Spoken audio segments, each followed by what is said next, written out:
Thank you, Franchel. It's really a pleasure to be here.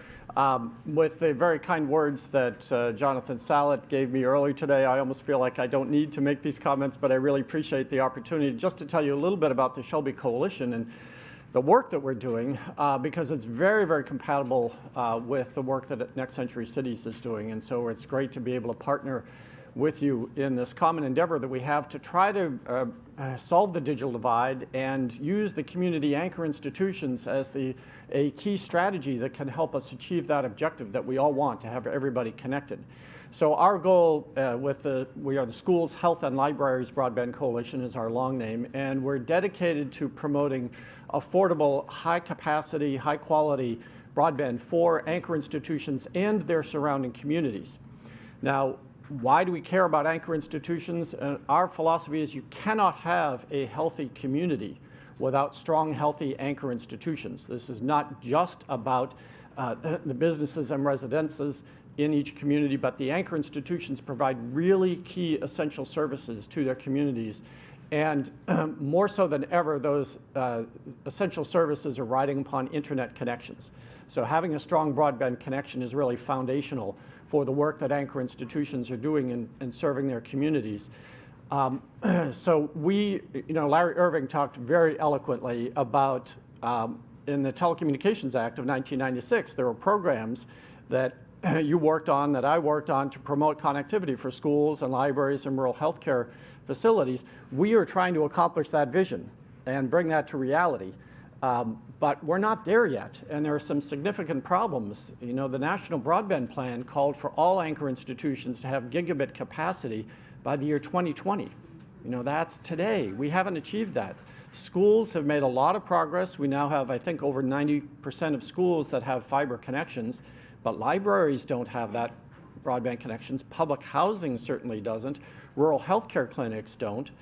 And so there's a continued need for investment in these high-capacity facilities to make these anchor institutions able to serve the needs of their community.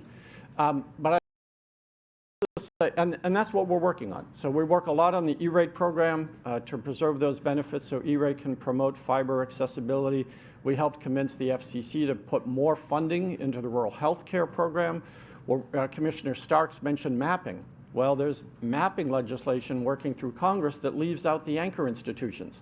So we went to work with Congresswoman Anna Eshoo, and she was a great champion, helped us get some language in the House bill to promote mapping so we know how many anchor institutions and how many don't.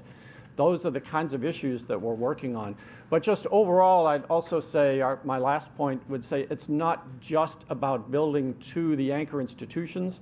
Jonathan Sallet mentioned this. Our philosophy is building to and through the anchor institutions as a way to reach the broader community around them. We think this is a very effective strategy to make broadband more affordable for households.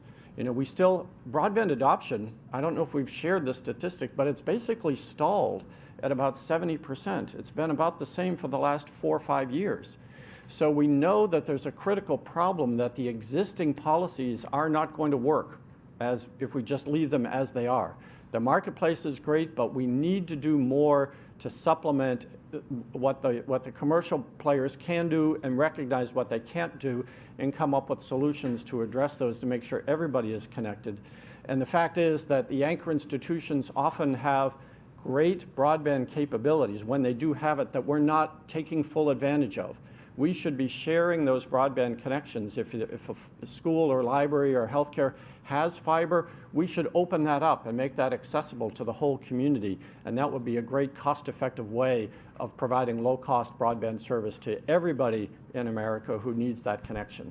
So that's just a brief discussion of the Shelby Coalition. It's, Francella, great. It's great to partner with you, with NDIA, with the Bennett Institute. We're all working together to solve these problems, and I think we can do it if we continue to make this progress. So thank you. Thank you all.